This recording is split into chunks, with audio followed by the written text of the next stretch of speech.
بدلتی ہے.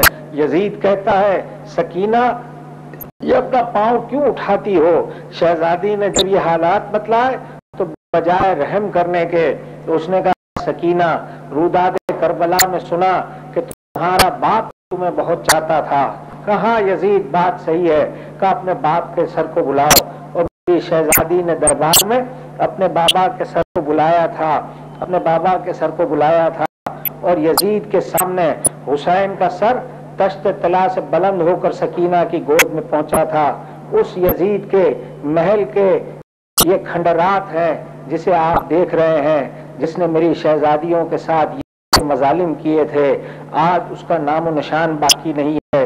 اور یہ روزے آباد ہیں، یہ قبریں آباد ہیں، یہاں سلام کرنے والے، دعائیں کرنے والے، حاجتیں لانے والوں کا ایک تانتا بندھا ہوا ہے. ان کھنڈرات پر کوئی آتا نہیں کہ یہ یزید کا مقام ہے. لفظ یزید داخل دشنام ہو گیا، لفظ یزید داخل دشنام ہو گیا.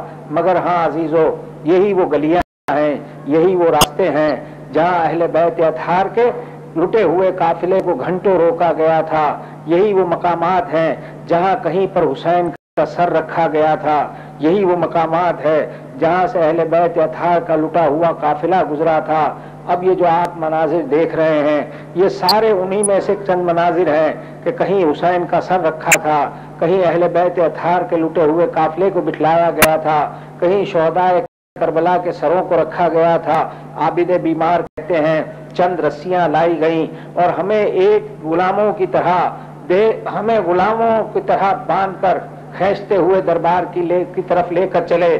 یزید نے اپنے دربار کے 7 دروازے بنائے تھے اور ہر 2 دروازے کے درمیان میں اس نے 500 سپاہی اپنی جلال شاہی کے اعلان کے خاطر کھڑے کیے تھے. عابد بیمار کہتے ہیں میری پھوپھی اماں ہر ایک کو سہارا دیتی ہوئی چلی، اس دربار کی طرف چلی جو آج مسجد بنو امیہ کے نام سے مشہور ہے. اس مقام پر پہنچی، جب ایک کے بعد ایک دروازہ عبور کیا، میری پھوپھی کہتی چلی گھبراؤ نہیں، فاطمہ کی بیٹی تمہارے ساتھ ہے، علی کی بیٹی تمہارے ساتھ ہے. مگر جیسے ہی حاجب نے دربار کے پردے کو ہٹایا اور فاطمہ کی بیٹی نے 700 کرسی نشینوں کے مجمع کو دیکھا، ایک مرتبہ کمر تھام کہیں بیٹھ گئی اور کہنے لگی عابد بیمار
طاہر ابن قیس نے سپر میں رکھ کے سر حسین یزید کو تحفتاً دیتے ہوئے کہا تھا یزید تجھے مبارک ہو کہ محمد کا نواسہ قتل کر دیا گیا.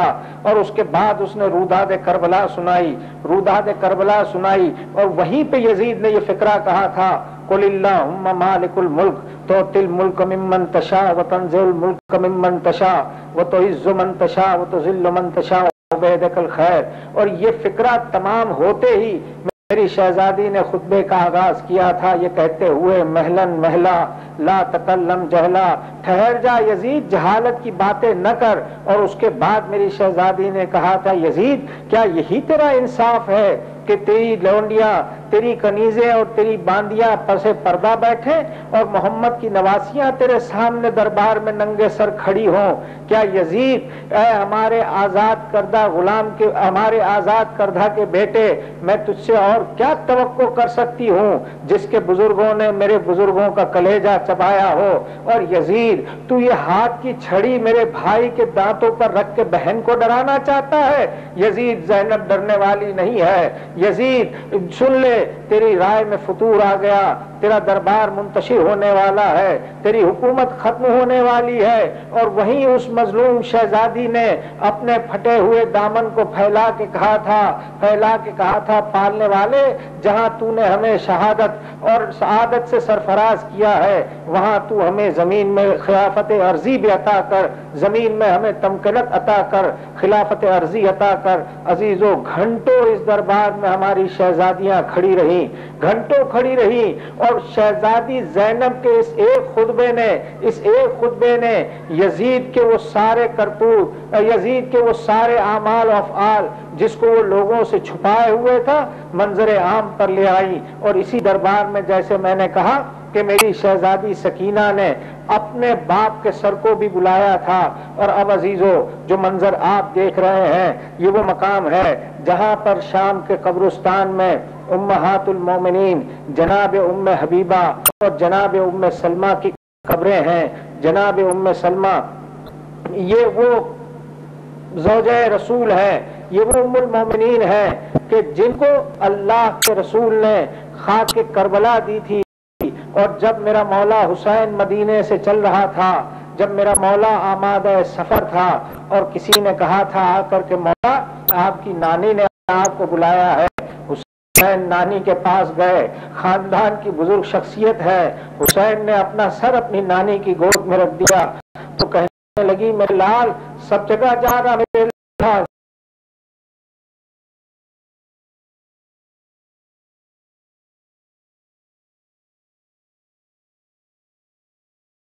مگر سرزمین